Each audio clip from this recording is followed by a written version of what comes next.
it's really just to deliver a high caliber service, really be comprehensive and holistic, and cover every base, as opposed to just, hey, I've rebalanced your account, it's looking Right. good.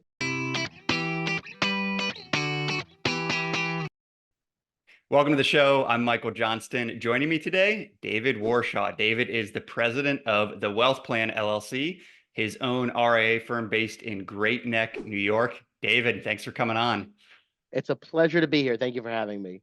Well, I'm excited. Let's dive right in here. You've got a ton of passion about being a financial advisor, about what you do. Maybe just give us a brief background of what lit that passion in you, how you got into what I think is probably the perfect job for you. Thank you. Well, I started right out of college. I went to Washington University in St. Louis, and my senior year, I was pretty stressed out because I had no idea, what my occupation was going to be. And you know, I've a been there. financial planner came and spoke. Thank goodness. And I was like, oh, this guy seems to be doing well. He's talking to people, helping them with their money. I think I could do that. And that let the seed in me. And then I started actually at American Express Financial Advisors, late 2003, early 2004. And then in 2011, went on my own and founded the Wealth Plan LLC. So doing it now 20 years, which is kind of crazy in hindsight. I wish I was 23 years old again, but I'm not. So here we are. And yeah, have my own firm. And I love the business. I genuinely do. I love it. Yeah. Yeah. It's always great to see people who get into this business because they're genuinely passionate about helping people. I think, unfortunately, there's a lot of people who end up here because it wasn't their first choice, but you have a genuine passion for it. And that absolutely translates. It's super important to find an advisor who does have that passion. So you mentioned the Wealth Plan LLC. I love, you have this you call it your 4 seasons approach to financial planning. Walk us through that. How'd you come up with that concept, and how is it helpful for thinking about financial planning? Sure. So yeah, everything you're going to get from me today is the bitter truth. So I've made a lot of mistakes in 20 years. I wish I knew then what I know now, but what ended up happening was I love investing personally. And I found that kind of bias would trickle into all my meetings where I always want to talk about, oh, I'm researching this, look at this investment. And some people just don't really care. Like they're outsourcing the wealth management job to me because they don't care and they're not Hmm. interested. And here I am bringing it up. And I've always been focused on holistic comprehensive planning. And it dawned on me a couple of years ago. I'm like, listen, I don't want to, just speak to clients once every 2, 3 years. Hey, Dave, how's my account doing? Okay, good year, bad year. I was like, I want to deliver a high caliber service where they could text me, Zoom with me, meet with me in person. And every season, we are going to talk about different topics. So the winter time is, retirement and cash flow. The springtime is taxes and insurance. The summertime is estate planning and assistance to loved ones, and the fall is our investment and account reviews.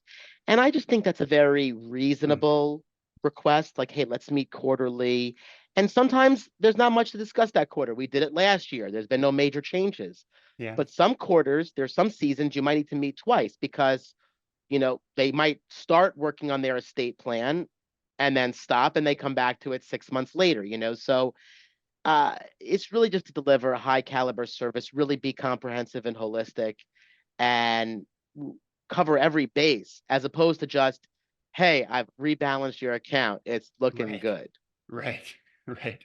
Yeah, I think that's been one of the great things that's happened over, you've said you've been in the industry for about 20 years. I've personally seen there've been a lot of improvements, technological improvements over the last 20 years that have enabled the good advisors to kind of become, you use the word more holistic. I love that word. It's not just simple asset allocation and rebalancing, but you kind of bring in more services. It's like the opposite of shrinkflation, right? Like now your advisor can help with estate planning and tax optimization and insurance strategies and kind of all these things that, again, the good advisors are kind of finding new ways to add kind of more comprehensive planning services to their clients.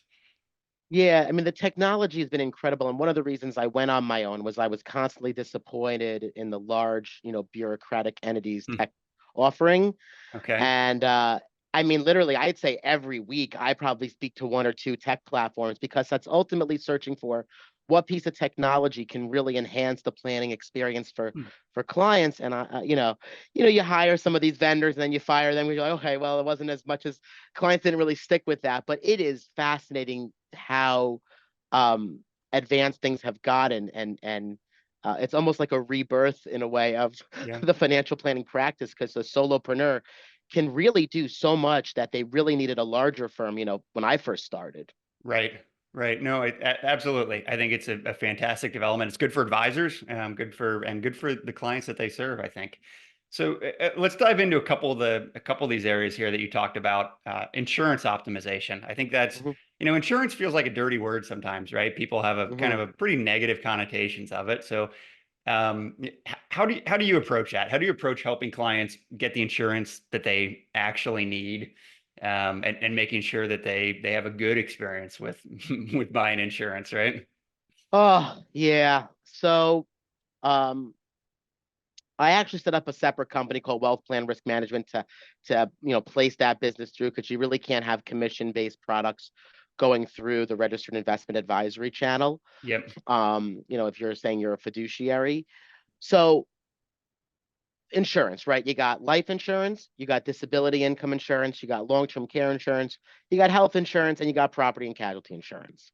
So when I first started in 2004, American Express was very focused on basically training you to be a glorified insurance salesman. Right. That was the Yep. profitable arm in their business, and they kind of pivoted to financial planning and wealth management. So I kind of started as the old, insurance producer. Um, and in the end, it's advice based first. Like, hey, you either need life insurance or disability insurance, or you don't. And if you do, it's how much. Well, it's going to be probably predicated on your budget. And then it's educating clients on as to the product. So, hey, if you got sick or hurt, do you want money coming into your family? So, you know, everyone knows what life insurance is. Most advisors that are independent will use what's called the GA, a general agency, or an FMO. And so I use an agency called Back Nine. They have access to all the products, cutting edge technology, and we can place business um, really cleanly through their technology, show clients tons of quotes. Um, it's a very small part of my business. I just Hmm. what some RIAs will do is outsource that to other firms. And it's like, so you're going to do all this work and you're not now in control of it for service. You're not getting paid to do that work. It just doesn't seem to make sense. It's like, well, what interest do they have? Some of these firms are very, well respected. So maybe I'll go down that route, but I want to help them with it. I want to service them Yeah. with it. So that's life insurance. Disability, funny thing with disability, I was single for many, many years. I got married at 40. Wish I got married sooner, but better late than never, I always say. So with disability, it's like, well, I was selling disability insurance, so I bought a policy for myself. And then I woke up one day, I was like, I'm pretty good health. I sit in front of clients all day or Zoom, and after the pandemic. I was like, I think I'm going to be okay if I get disabled. So I canceled my policy. And then I got married and I had a beautiful daughter named Sophia, my beautiful wife Diana. And then I was speaking to my GA, and the guy's like, "Yeah, you probably should get disability insurance." I'm like, "Are you selling me disability insurance?" And I was like, "Oh my god, I probably should." So now I have a disability insurance policy. So it's funny how even as the advisor, the emotions can lead you one way or another. But life, disability, long-term care is a big topic, and that we can have a whole separate conversation on. I think the industry is very divided on long-term care insurance. I like the solution. There's newer products that I think make a lot of sense. So those three are kind of my specialties. Yeah. Yeah. Health insurance, I'm not a health insurance broker, and health insurance is very complicated. I'm self-employed, so I'm on the New York State Health Exchange, and it's a nightmare. It's not good. Yeah. Not happy with my health insurance. I have a health insurance broker to help me. That space is kind of a mess. Thank goodness most of my clients get it from their employer, and they have limited choices that are pretty good. And then property and casualty insurance. Um, I'm not licensed in that, so that's more hey, send me your deck pages, and I could refer out to people that I like and trust, say, hey, do we think we can save the client money? Now, what's interesting on the PNC side is I use a piece of tax software called Holistiplan. Mm-hmm. So what Holistiplan is you upload the client's tax return into this software, it reads it and spits out a 2-page summary to help the clients know what they're paying in taxes and then come out with a plan to be proactive versus reactive to minimize their tax liability in future years. Holistiplan just rolled out a property and casualty insurance piece where you could upload the deck pages into the software to spit out to have the system generate some recommendations and ideas there.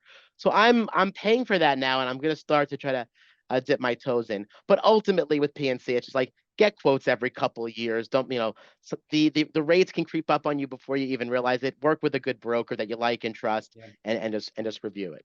So Yeah. that's what the insurance module is covering all these. Yeah, I always think it's interesting that this is kind of a huge piece of the value add for a lot of advisors is getting counseling you through the insurance. And it's actually, if you think about it, it's actually kind of like a expected negative net worth, right? Like it's expected to be like it's because insurance companies make money, right? So like you actually are expected to get like slightly negative value out of it, but massively reduce your risk. So anyways, I just think it's a little bit it's always been a little bit counterintuitive that maybe one of the best services that a good advisor can provide is helping you with something that again maybe has like a slightly negative expected return, but that massive reduction in risk and avoiding disasters. And it kind of goes into that holistic view of wealth management we talked about. Yeah, the only other thing I'd say on the insurance is super important is just if you have a permanent policy, one with cash value, just every 2 years, 3 years, call the insurance company, call the advisor, and have them run an in-force illustration just to see the health, because you Mm, don't want to run into a situation where the policy can lapse and you were never aware. Because when, the illustration was ran in 1997, interest rates were, very different than where they were today. So you should always, review those policies. And you brought up a good point, but ultimately, insurance creates an estate where none existed before, hmm. and savings and investment is building that estate over time. So eventually you may not need that large nest egg, right? Yep. And Yep. that's how I think about it. So let's talk about staying in the spring season. I love Mhm, talking about tax efficient investing. I think it's the free lunch that's out there mhm. that I know we learned in school that free lunch doesn't exist, but I think it does. I think it's being a tax efficient investor and maximizing at the end of the day what you get to keep.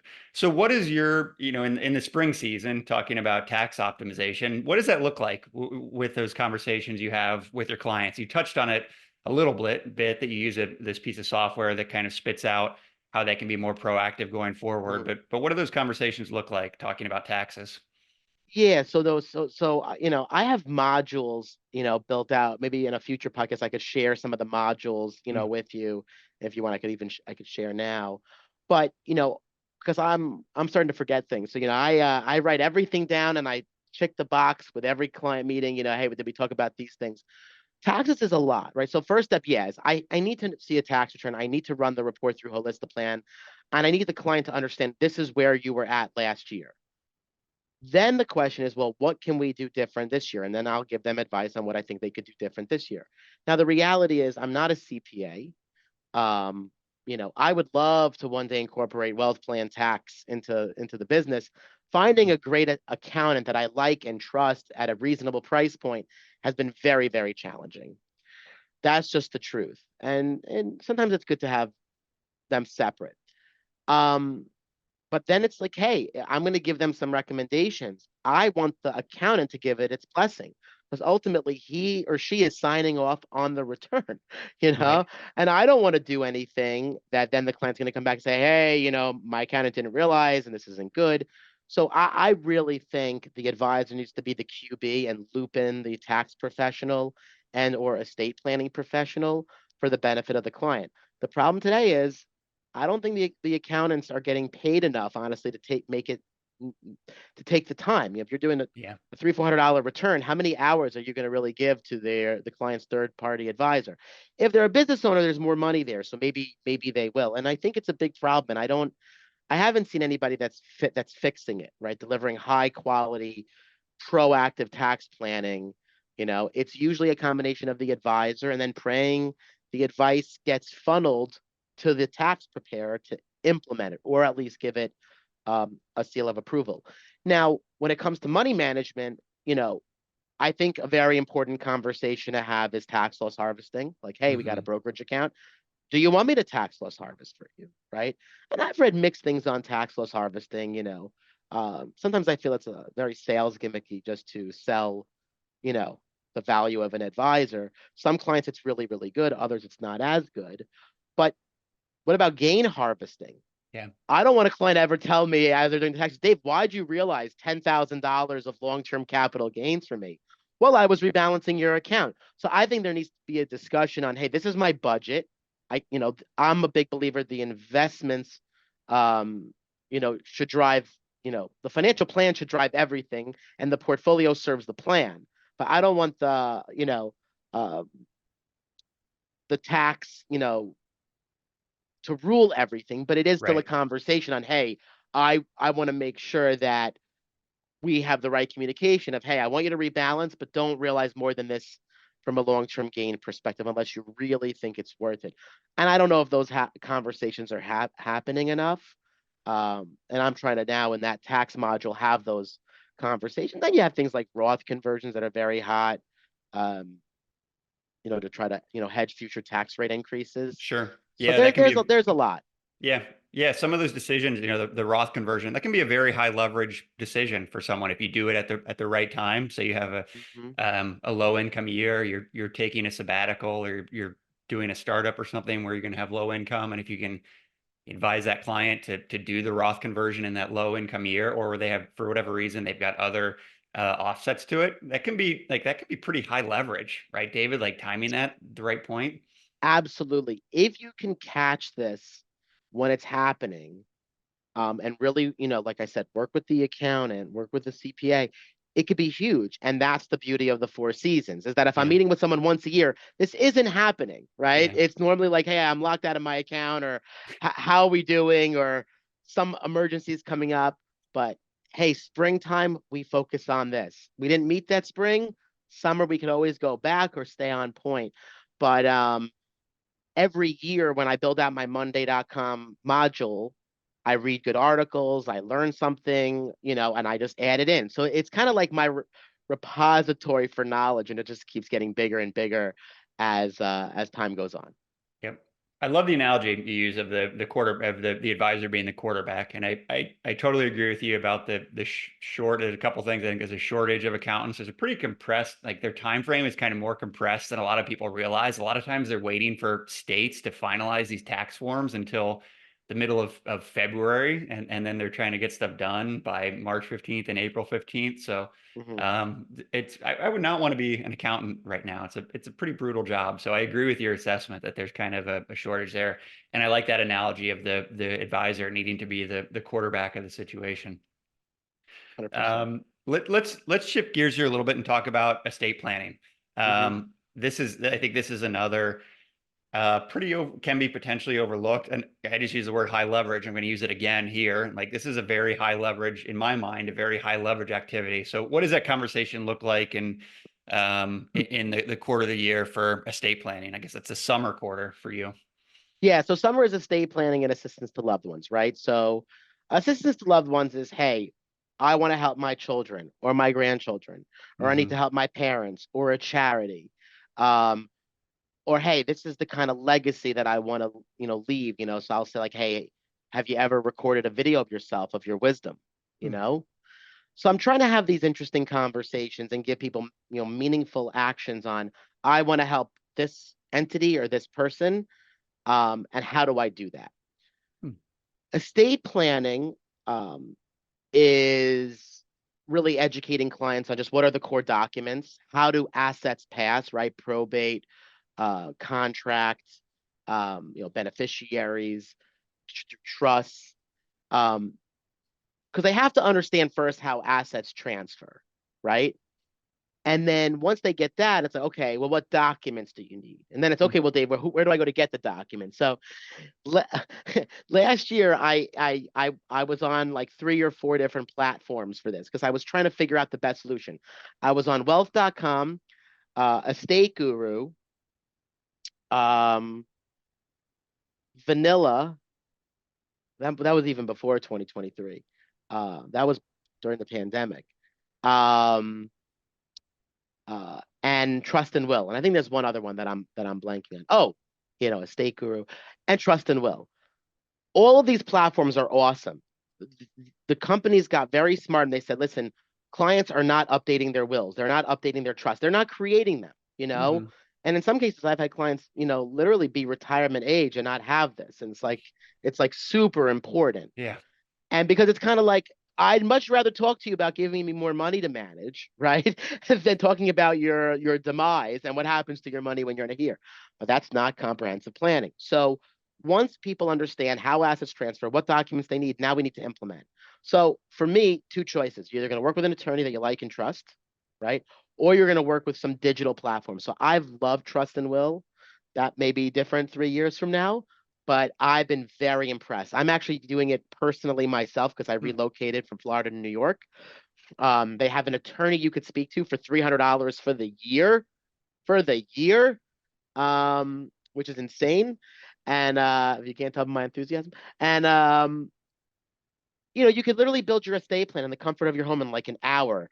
They'll ship you the documents, you get them signed, witnessed, and notarized, right? And if you want to update them, it costs like 30, $40, and you could loop in an attorney. So Yeah. I think that's the future of estate planning. Now, granted, when someone has more complex situations, more complex family situations, they need an irrevocable trust. These platforms cannot handle that today, and that's when you might need more expert legal advice. But listen, look, I'm not knocking anybody. There's some advisors out there that aren't great. There's some estate attorneys that I don't think are that great. That Yeah. charge, someone came to me, it was like the most simplest cases, and they charged them 10 grand. This client had, a very small net worth. So there's some people that aren't really as forthcoming. So here you could build an entire estate plan with a revocable trust for like less than, $1,000. Yeah. No, Um, that's great disruption. I mean, that's an industry that was right for it, still is right for it. I mean, it's an industry that's still full of dinosaurs, mhm. being disrupted relatively quickly, and it's a great thing for investors and again for advisors to have that be a streamlined process, a lot easier, allows you to kind of focus on other things and provide additional value there. So I think overwhelmingly positive development there. I was kind of chuckling internally here as you were talking about that. I've had that not so great experience with a price tag that kind of made my eyes pop out of my head and wondered what exactly am I paying for here? So I made that mistake. I'll admit it. You talked about making mistakes and owning them. And what do they say that good judgment comes from experience and experience comes from bad judgment? So there you go. Absolutely. I love that. I love that. You got to send me that. Very, very Yeah. true. Yeah. I want to throw you a kind of a curveball here. You've done some stand-up comedy. Hmm. You've been on national TV. I think you're part of a competition on national TV. It's pretty unique for a financial advisor. How does that, have you taken anything from those experiences that you think have made you a better advisor, kind of helped you in your client interactions or made you better able to relate and serve your clients? I don't know. I don't, probably not. I mean, I've done stand-up comedy a handful of times in front of very friendly audiences. I'm Jewish from Long Island, so some friends said, do this stand-up bit for this Jewish charity, and I just went up and made fun of myself for 10 minutes. And definitely, I was very scared, to do Sure. it. You know, but it grows, makes you grow as a person. You get up there in front of a room and try to make people laugh. You can actually watch them. They're on YouTube. Just David Warshaw comedy routine parts 1, 2, and 3. They're not really appropriate. If you're thinking about becoming a client, you maybe don't want to watch them. But yeah, you probably should. Who cares? Um, so that was stand up, and I Yeah. like making people laugh. You know when when I was when I was living in the city, you'd have like these Shabbat dinners, these Sabbath dinners with like all your friends. You have like 20 people at a table. You could just try out material because it's kind of like a small crowd. And when you tell the same story 10 times and you see people laughing, you're like, okay, I might have something here. Um, when I was actually 2004, right when I was studying for my Series 7 license for at American Express, um I auditioned for So You Think You Could Dance. It was like the American Idol for dancing. It's still Yeah. going strong. The show's fantastic. I've always loved dancing because I used to break dance in college. I mean, I'm not bad for a white Jewish kid from Long Island. Now I'm pushing 43. I'm 50 pounds overweight. I can barely move. So, I have a long way to go to get back into it. But I was at my peak and I heard about this show and I went and I auditioned, and it was really sad because I actually was pretty good when I was in my late teens and 20s. But then I bashed my face. I was very nervous. It's a whole other story. But I bashed my face on national television. So I was recognized for like a decade later. So when clients find out they're awesome, they've been really cool about it. It's 20 years removed since then. So I don't really lead with it now, but listen, if it brings joy to people as I fall and bash my face, if people laugh and then they send it around their office, Yeah. hey, Yeah. I think that's going to help me in the afterlife, give me a better score. Absolutely. Well, I would say too, in all seriousness, I think the ability to get up in front of a crowd and make fun of yourself or the way that you handled that situation, bashing your face, I think that requires a certain amount of humility to be able to do that.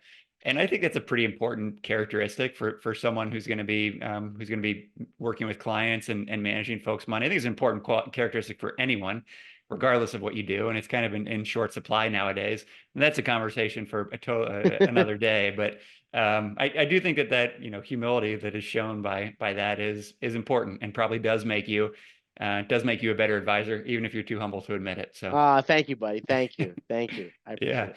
So David, my last we could talk all day here, but my last question for you, where can folks go? They want to find out more about you. Where can they find you? Sure. Thewealthplan.com, www.thewealthplan.com is my website. My office is 516-400-7111. You can call whenever you want. You can text. There's a calendar on my website. You could book a meeting for a consult and just reach out. I'm really here to answer any questions. I really want to be a resource and be help, even if now's not the right time to work with an advisor. But I guess, Mike, when we meet next, we'll tackle the retirement and cash flow module and the invest. We didn't even get to talk about crypto and digital assets and alternatives, all exciting things, but we'll pivot that to next time. Yeah, no, absolutely, David. I'm going to have you back on for sure. This was a great conversation. Want to thank you for sharing your passion, your knowledge. You're a font of knowledge, so appreciate you opening that up and sharing it with the audience here. We'll make sure all those links David mentioned are in the show notes for this episode. David Warshaw, thanks for coming on. I really enjoyed this. Over and out. Thank you.